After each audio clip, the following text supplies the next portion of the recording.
This channel does not promote any violent, harmful, or illegal activities. All content provided by this channel is meant for an educational purpose only. Cancer Healer Center, a new beginning. ওয়াশিংটনে আমেরিকার president Donald Trump তার সঙ্গে বৈঠক ভারতের প্রধানমন্ত্রী নরেন্দ্র মোদীর। দ্বিতীয়বার আমেরিকার প্রেসিডেন্ট হবার পরে এই প্রথমবার মোদীর সঙ্গে বৈঠক করলেন ট্রাম্প। আর এদিন বৈঠকে ট্রাম্প বললেন যে প্রধানমন্ত্রী মোদী আমার দীর্ঘদিনের ভালো বন্ধু। দুই রাষ্ট্রনেতার মধ্যে বাণিজ্য, মহাকাশ গবেষণা, শিক্ষা, সন্ত্রাসবাদ মোকাবেলা এবং প্রতিরক্ষা ক্ষেত্রে একে অপরকে সাহায্য করা নিয়ে আলোচনা হয়েছে। বৈঠক শেষে যৌথ সাংবাদিক সম্মেলন করেন তারা। ভারত এবং আমেরিকা উন্নয়নের জন্য একই লক্ষ্য নিয়ে কাজ করে, তাই দুটো দেশ একসঙ্গে কাজ করলে বিশ্বকে একটা নতুন আকার দেওয়া যাবে বলে মন্তব্য ভারতের প্রধানমন্ত্রী নরেন্দ্র মোদীর। ঠিক একই সঙ্গে তিনি জানান যে ভারত এবং আমেরিকা নিজেদের মধ্যে দ্বিপাক্ষিক এবং বাণিজ্যিক সম্পর্ক আরও উন্নত করবে। আগামী 2030 সালের মধ্যে ভারত এবং আমেরিকার মধ্যে বাণিজ্য দ্বিগুণ বৃদ্ধি পেয়ে $500 বিলিয়ন হবে বলেও জানিয়েছেন প্রধানমন্ত্রী। দুই দেশই ইন্দো প্যাসিফিক এলাকায় শান্তি বজায় রাখতে কাজ করবে বলেও জানান নামক। ট্রাম্পকে ভারত সফরের জন্য আমন্ত্রণ জানিয়েছেন প্রধানমন্ত্রী।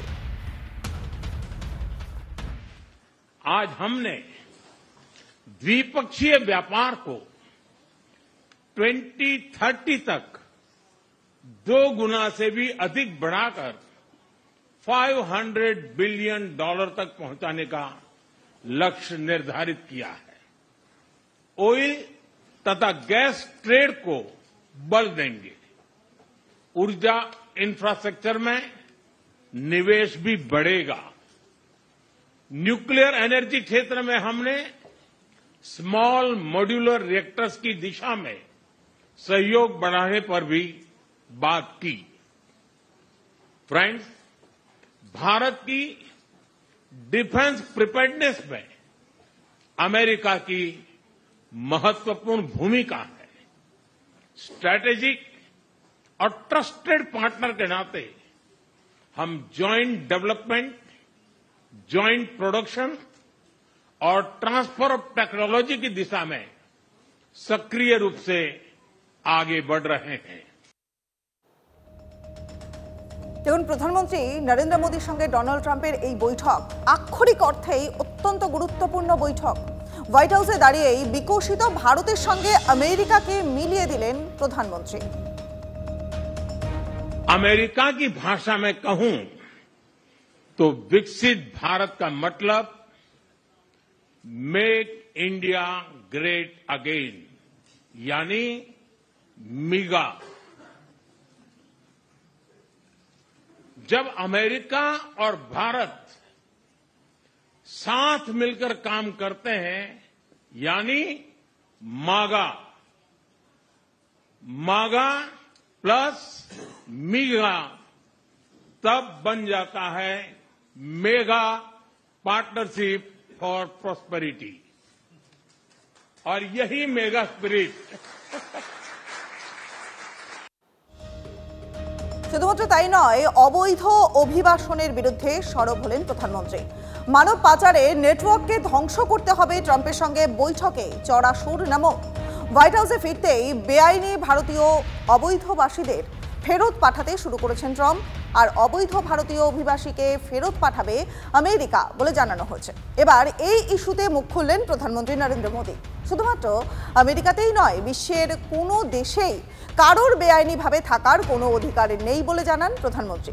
ভারতীয় অবৈধবাসীদের আমেরিকা ফিরিয়ে দিলে ভারত তাদের ফিরিয়ে নিতে প্রস্তুত বলেও জানান নরেন্দ্র মোদী। এই মানব পাচারের নেটওয়ার্ক ধ্বংস করতে হবে বলেও জানান তিনি।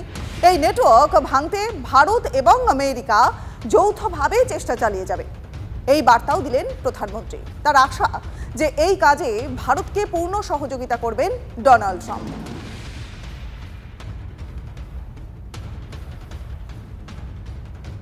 দেখুন, আশঙ্কাই কিন্তু সত্যি হলো।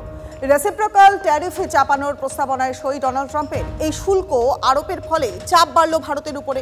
মার্কিন মুলুকের সঙ্গে ব্যবসায়িক সম্পর্ক রাখা যেসব দেশ চড়া হারে মার্কিন পণ্যের ওপর শুল্ক চাপায়, তাদের দেশের পণ্য মার্কিন মুলুকে ঢোকার ক্ষেত্রেও সমপরিমাণ হারে শুল্ক চাপাতে এক মেমোরেন্ডামে সই ট্রাম্পের, আর এর ফলেই আমেরিকায় ভারতের পণ্যের উপর চড়া শুল্ক বসবে। মার্কিন প্রেসিডেন্টের দাবি যে মার্কিন বাণিজ্য সংস্থাগুলি যাতে অন্য দেশের সংস্থাগুলির সঙ্গে পাল্লা দিয়ে বিশ্ব বাণিজ্যে লড়াই করতে পারে, তার জন্যেই তার এই পদক্ষেপ।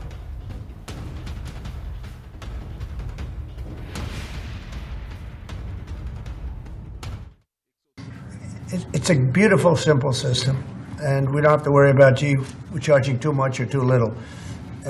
But traditionally, India is right at the top of the pack, pretty much. There are a couple of smaller countries that are actually more, but India is a they charge tremendous tariffs. I remember when Harley Davidson couldn't sell their motorbikes into India because of the fact that the tax was so high, the tariff was so high. পরে খবরে নজর রাখবো। দেখুন 26/11-এর মুম্বাই হামলা, তার অন্যতম মূল চক্রী, তাকে হাতে পাচ্ছে এবার ভারত। মোদির মার্কিন সফরে তাহাউর রানাকে প্রত্যাপন করছে আমেরিকা, জানিয়ে দিলেন মার্কিন প্রেসিডেন্ট ডোনাল্ড ট্রাম্প।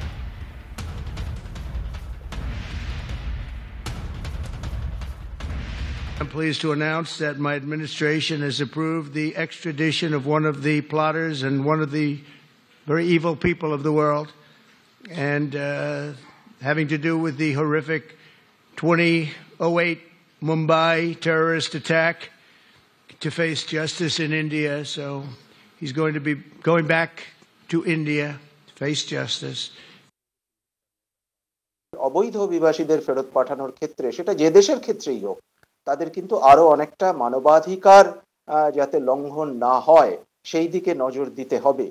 তবে আমার মনে হয় এই মুহূর্তে এই সব, দেখুন, দ্বিপাক্ষিক সম্পর্কে কিন্তু আমরা যাকে বলি এই ছোটখাটো মানে ইরিটেটিং ফ্যাক্টর সবসময় থাকে, কিন্তু ভারত মার্কিন সম্পর্ক এখন যে পর্যায়ে আছে সেটা কিন্তু এখন চূড়ান্ত বন্ধুত্বের পর্যায়ে আছে, এবং সেই পর্যায় থেকে দুটো দেশকেই কিন্তু পিছিয়ে আসা সম্ভব নয়। কেননা একদিকে ভারতকে চীনের পাল্টা হিসেবে কিন্তু মার্কিন প্রশাসন অনেকদিন ধরেই দেখছেন। সম্প্রতি তাইওয়ানে যে উত্তেজনা, সেক্ষেত্রে চীনের পাল্টা হিসেবে এশিয়ায় ভারতকে মার্কিন যুক্তরাষ্ট্রের আরো বেশি করে প্রয়োজন হবে বলে আমাদের মনে হয়। ভারত নিরপেক্ষ নয়, বরং শান্তির সঙ্গেই রয়েছে। হোয়াইট হাউসে দাঁড়িয়ে রাশিয়া ইউক্রেন যুদ্ধ নিয়ে বড় মন্তব্য প্রধানমন্ত্রী নরেন্দ্র মোদীর। বিগত কয়েক বছর ধরে রাশিয়া ইউক্রেনের যুদ্ধ চলছে। একাধিকবার যুদ্ধ থামাতে উদ্যোগ নেওয়া হলেও তা ফলপ্রসূ হয়নি। এই পরিস্থিতিতে হোয়াইট হাউসে দাঁড়িয়ে ফের একবার যুদ্ধ বন্ধের বার্তা নরেন্দ্র মোদীর। যুদ্ধ শেষ করতে ট্রাম্পের প্রচেষ্টার প্রশংসা করে মোদী বলেন, ভারত সবসময়ই শান্তির সমর্থক।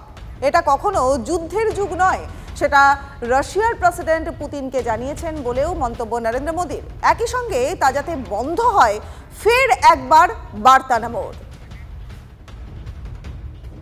Ukraine war has to end. The young people are being killed at levels that nobody's seen since World War II, and it's a ridiculous war.